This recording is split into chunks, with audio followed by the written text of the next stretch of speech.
Hello friends, standard 10th English medium में exercise में सही या गलत विधान जो चैप्टर 1 से 8 तक देखेंगे। उसमें सबसे पहली पोएम है प्रभु जी तुम चंदन हम पानी।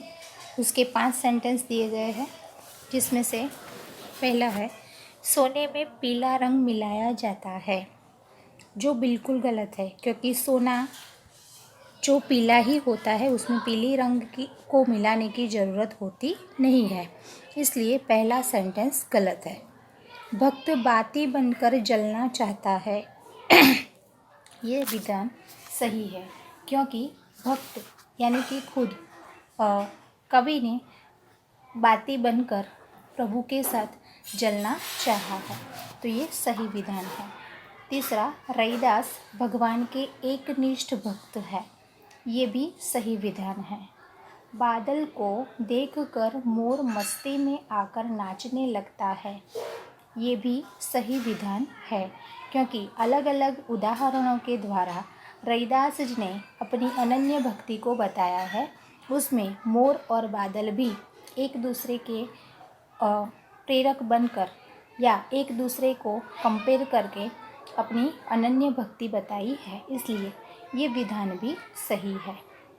प्रभु सोना है तो रैदास सुनार है, ये उदाहरण पोएम में नहीं दिया गया है, इसलिए ये विधान गलत है। तो यहाँ पोएम नंबर 1 की 5 विधान है, जो इस प्रकार सही और गलत देख सकते हैं, जो आपको अपनी नोटबुक में लिखना है। चैप्टर नंबर 2 बूढ़ी काकी।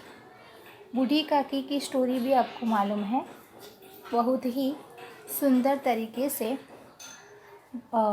बुढ़ापा किस प्रकार आता है और किस प्रकार उन्हें संभालना चाहिए, और जो घर में अन्य लोग किस प्रकार ध्यान नहीं देते हैं, इसलिए इसका सुंदर मार्मिक चित्रण किया गया है। इसके टोटल 4 विधान हैं। बूढ़ी काकी को भोजन न मिलने पर बुद्धिराम परेशान रहा था, तो ये विधान गलत है क्योंकि बुद्धिराम ही उसका कोई बूढ़ी काकी की कोई देखभाल कर ही नहीं रहा था। अगला, पश्चाताप करती हुई काकी को अपनी जल्दबाजी पर दुख था, ये विधान सही है क्योंकि काकी बूढ़ी थी, खाने के लिए तड़पती थी, लेकिन फिर भी पश्चाताप भी करती थी और जल्दबाजी होने पर दुखी भी थी क्योंकि वो ज़्यादा अनुभव रखने वाली बूढ़ी औरत थी, इसलिए ये विधान सही है। तीसरा, अपने कष्टों की ओर ध्यान आकर्षित करते हुए काकी चिल्लाती है, ये विधान गलत है क्योंकि बूढ़ी काकी को अपने कष्ट की ओर ध्यान आकर्षित करते हुए नहीं चिल्लाती थी, लेकिन उसको खाना नहीं मिलता था, इसीलिए वो चिल्लाती थी। वो भूखी थी तब वो चिल्लाती थी, इसलिए तीसरा विधान गलत है। फोर्थ, काकी की संपत्ति से बुद्धिराम को 200 रुपये की आय होती थी, ये विधान सही है क्योंकि काकी के पास जो भी संपत्ति थी, जो उन्होंने अपने भतीजे के नाम कर दी थी, और उनमें से उसको 200 रुपये मंथली इनकम मिलती थी, ये विधान सही है। चैप्टर नंबर 3 जो सवैया है, सवैये में सही और गलत विधान नहीं दिया गया है, इसलिए चैप्टर नंबर 4 एक प्रश्न 4 उत्तर में से सही और गलत विधान देखेंगे, जो टोटल 4 है। विदेशी महिला ने देश की अवनति का कारण आलस्य बताया, तो ये विधान सही है क्योंकि एक प्रश्न 4 उत्तर में 4 अलग अलग व्यक्तियों के द्वारा बताया गया है कि किस प्रकार भारत देश प्रगति नहीं कर रहा है। तो विदेशी महिला का उत्तर ये था कि हमारी अवनति का कारण ही हमारा आलस्य, हमारी आलस होने का कारण है, इसलिए ये विधान सही है। अपना ज्ञान हमें पुरखों को देना चाहिए। ये विधान गलत है। तीसरा, अपना कर्तव्य हमें समझना चाहिए, ये भी सही विधान है। फोर्थ, अपना कर्तव्य हमें समझना चाहिए, ये विधान सही है। फोर्थ, देश की अवनति का कारण जानना लेखक के लिए आवश्यक था, तो ये सही विधान है, क्योंकि देश की अवनति के बारे में जानने के लिए ही लेखक ने 4 अलग अलग व्यक्तियों को पूछा और उसका सारांश उन्होंने निकाला था। इसलिए नंबर 4 का विधान जो है सही है। आगे पोएम नंबर 5 जो मीरा के पद है। मीरा के पद में सही और गलत विधान 5 दिए गए हैं, जिसमें पति की कृपा से मीरा ने राम रतन पाया। तो पति की कृपा से मीरा ने राम रतन पाया, ये बिल्कुल गलत है, क्योंकि मीरा तो राम रतन का भजन कीर्तन करती है, तो पति को बिल्कुल अच्छा नहीं लगता था, इसलिए ये विधान गलत है। 2, मीरा को सास ने कुलवर्धनी कहा, ये भी गलत है। सास ने कुलवर्धनी नहीं कहा था, कुल नाशिनी कहा था, इसलिए दूसरा विधान गलत है। तीसरा, मीराबाई श्री कृष्ण की अनन्य भक्त थी, तो ये सही विधान है। फोर्थ, राजा ने मीरा को विष का प्याला भेजा, तो ये विधान गलत है। राजा ने मीरा को विष का प्याला भेजा, ये सही विधान है, क्योंकि मीरा हंसते हंसते विष का प्याला पीने को तैयार हो गई थी। उसको अपने जीवन की जरा भी चिंता नहीं थी, क्योंकि वो श्री कृष्ण की भक्ति में लीन हो गई थी, तभी उन्हें वो विष का प्याला भी अमृत लगा था।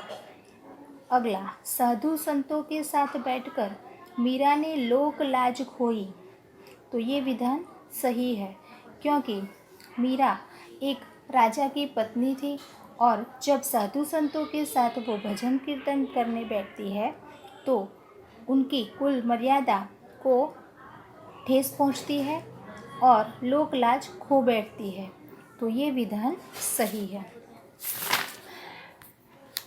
चैप्टर नंबर 6, कालिदास का प्राणी प्रेम। कालिदास का प्राणी प्रेम में भी आपको मालूम है कि किस प्रकार प्राणियों के प्रेम की बात की गई है।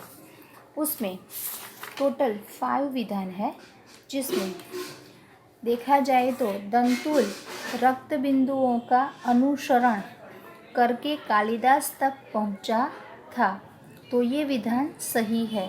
रक्त बिंदु यानी कि जो लोही के छिटके पड़े थे, ब्लड के, जो उसको निशान लगा था शिकार करने के बाद उसके जो छींटे पड़े थे, उसका अनुसरण यानी कि उसको देखते हुए कालिदास तक पहुंचा था, तो ये विधान सही है।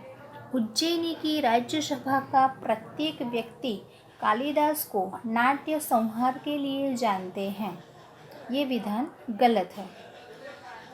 तीसरा, कालिदास हरिण को मल्लिका के घर ले गया, ये विधान सही है, क्योंकि कालिदास उसको हरिण शावक को उठाकर उसके इलाज के लिए मल्लिका के घर ले जाता है, तो ये विधान सही है। नंबर 4, मल्लिका द्वारा परिचय पाकर दंतुल ने कालिदास को पहचाना, तो ये विधान सही है, क्योंकि मल्लिका द्वारा ही परिचय पाकर दंतुल को मालूम होता है कि ये कालिदास जो एक फेमस कवि है वो यही व्यक्ति है।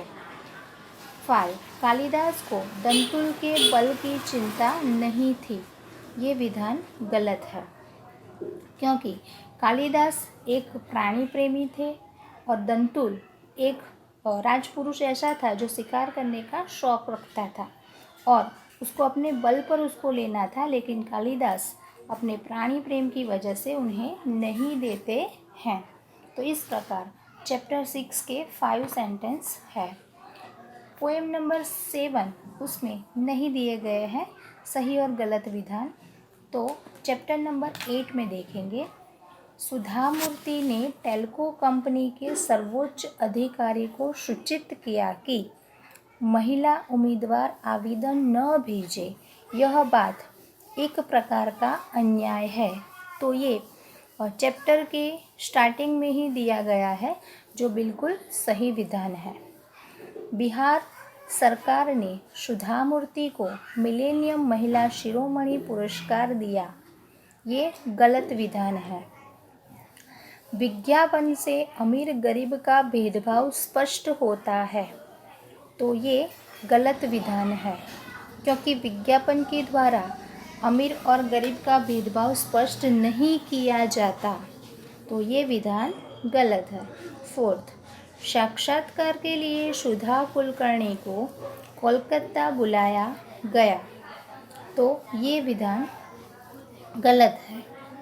5, विदेश जाकर सुधा कंप्यूटर विज्ञान के क्षेत्र में पढ़ाई करना चाहती थी, तो ये सही विधान है। सुधा मूर्ति एक साहसी और दृढ़ संकल्प वाली महिला थी, तो ये सही विधान है, क्योंकि पूरा चैप्टर और सुधा मूर्ति के बारे में बताया गया है। उन्होंने छोटी सी शुरुआत से लेकर कहाँ तक अपनी मंजिल रोकी थी, इसलिए कहा जाएगा कि साहसी भी थी और दृढ़ संकल्प वाली महिला भी थी, तो ये विधान सही है। नंबर 7, एक बुजुर्ग सज्जन ने कहा कि फैक्ट्री के मुख्य कार्यस्थल पर महिलाओं की नियुक्ति नहीं होती, तो ये विधान सही है, क्योंकि ये चैप्टर में सेंटेंस सीधा दिया गया है। तो इस प्रकार 1 से 8 तक, जिसमें 2 पोएम में बच्चे बीच में सही और गलत विधान नहीं दिया गया है, तो टोटल यहाँ 8 चैप्टर तक जो सही और गलत विधान है आप अपनी नोटबुक में लिख लीजिए। अगले लेक्चर में चैप्टर 9 से 16 तक के सही और गलत विधान को देखेंगे। Thank you.